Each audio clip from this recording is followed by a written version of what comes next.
Gyanand Singh Gyanu BJP विधायक की परेशानी बढ़ सकती है। बीजेपी के अनुशासन समिति के अध्यक्ष विनय सिंह ने एक नोटिस भेजा है और कहा है कि आप स्पष्टीकरण दीजिए कि आप पार्टी में रहते हुए पार्टी के खिलाफ बयानबाजी कैसे कर सकते हैं। उन्होंने एक विवादित बयान दिया था कि बिहार में बीजेपी का प्रदेश नेतृत्व जो है वो कमजोर है और ये आने वाले वक्त में बीजेपी के लिए घातक होगा। इसलिए अब ज्ञानंद सिंह ज्ञानू को 14 दिनों का वक्त दिया गया है और कहा गया है कि इस वक्त के अंदर आप स्पष्टीकरण दीजिए, आप जो है अपना मत रखिए कि आप पर कोई अनुशासनात्मक कार्रवाई क्यों न की जाए, आपने क्यों पार्टी के प्रदेश नेतृत्व को कमजोर बताया है। आपको बता दें कि साफ तौर पर बीजेपी एमएलए ज्ञानंद सिंह ज्ञानू जो पहले जेडीयू में थे अब बीजेपी में आए और एक बार फिर से यह कयास लग रहा है कि उनकी नजदीकियां जो हैं वो सीएम नीतीश से बढ़ रही है। इसलिए पिछले दिनों एक विवादित बयान दिया था और कहा था कि बिहार में सीएम नीतीश के अलावा इस वक्त एनडीए का मुख्यमंत्री का चेहरा कोई नहीं है और बीजेपी का जो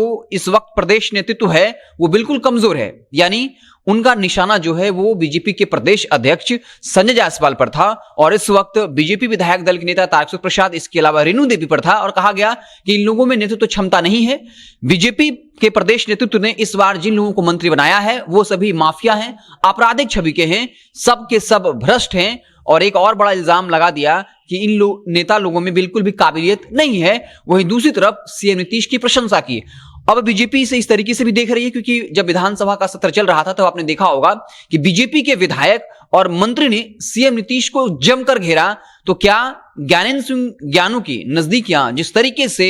सीएम नीतीश के साथ बढ़ रही है तो क्या जेडीयू ज्ञानंद सिंह ज्ञानू का इस्तेमाल कर रही है? क्योंकि आपको बता दें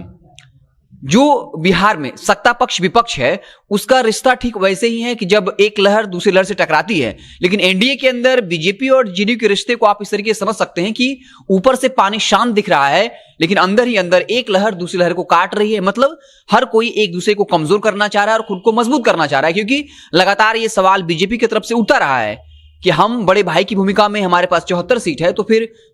नीतीश कुमार मुख्यमंत्री कैसे बन सकते हैं। तो लगातार ये दावा भी किया जा रहा है बीजेपी की तरफ से कि 2025 में जब विधानसभा चुनाव होगा तब बीजेपी का कोई मुख्यमंत्री होगा और इसके लिए तैयारियां भी शुरू हो चुकी हैं। तो साफ तौर पर बीजेपी विधायक ज्ञानंद सिंह ज्ञानू की परेशानी बढ़ गई है। 14 दिनों के अंदर जो है उनको जवाब देना होगा कि आखिर उन्होंने बीजेपी के प्रदेश नेतृत्व को कमजोर क्यों बताया। आपको बता दें कि यह फैसला तब लिया गया जब बीजेपी के प्रदेश अध्यक्ष संजय जायसवाल, इसके अलावा तारकिशोर प्रसाद दिल्ली पहुंचे, वहां बीजेपी के राष्ट्रीय अध्यक्ष जेपी नड्डा से मुलाकात हुई और उसके बाद जो है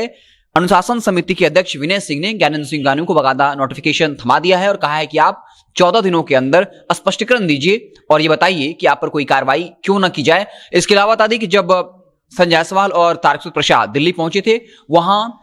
जातीय जनगणना के मसले पर भी नड्डा से बात हुई होगी कि आखिर बिहार में जो बीजेपी है वो जातीय जनगणना को लेकर क्या स्टैंड रखेगी। क्योंकि अगर जातीय जनगणना मसले पर बीजेपी झुक जाती है तो फिर यह मान लिया जाएगा कि एनडीए के अंदर भले ही बीजेपी बड़े भाई की भूमिका में हो लेकिन अगर किसी की चलेगी तो वो नीतीश कुमार है और नीतीश कुमार इसके लिए जोड़ तोड़ की राजनीति करने में लग चुके हैं। और इस वक्त जो है जेडीयू और बीजेपी के रिश्ते ठीक नहीं हैं और जैसे ही तेज यादव अब राजनीतिक रूप से सक्रिय होंगे उसके बाद जब नीतीश कुमार के साथ एक सर्वदलीय बैठक होगी और जातीय जनगणना के मसले पर बीजेपी को छोड़कर लगभग सभी पार्टियां इसके लिए तैयार हैं और बीजेपी भी कह चुकी है कि उसे कोई ऐतराज नहीं है। तो जैसे ही जातीय जनगणना का मसला होगा सीएम नीतीश और तेजस्वी की नजदीकियां बढ़ेंगी और बीजेपी के लिए जो है कहीं ना कहीं परेशानी हो सकती है क्योंकि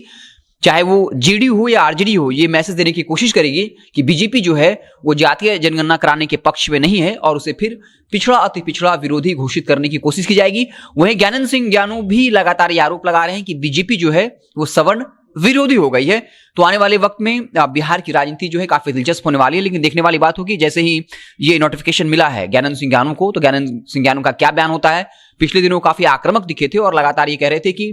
बीजेपी कोटे से जितने भी मंत्री हैं सब भ्रष्ट हैं, आपराधिक छवि के हैं और यहां तक कि ये बता दिया कि जब सुशील मोदी थे उस वक्त जो है भाजपा का प्रदेश नेतृत्व मजबूत था लेकिन इस वक्त नहीं है। हालांकि ये कहा जा रहा है कि ज्ञानंद सिंह ज्ञानू इसलिए नाराज है क्योंकि उन्हें मंत्री का पद नहीं मिला और संगठन में भी कोई बड़ी भूमिका नहीं मिली है। तो आने वाले वक्त में देखना दिलचस्प होगा कि बिहार की राजनीति किस तरफ करवट लेती है, ज्ञानंद सिंह ज्ञानू क्या कुछ बयान देते हैं। हमारी नजरें बड़ी रहेंगी। आप देखते रहें जनता जन।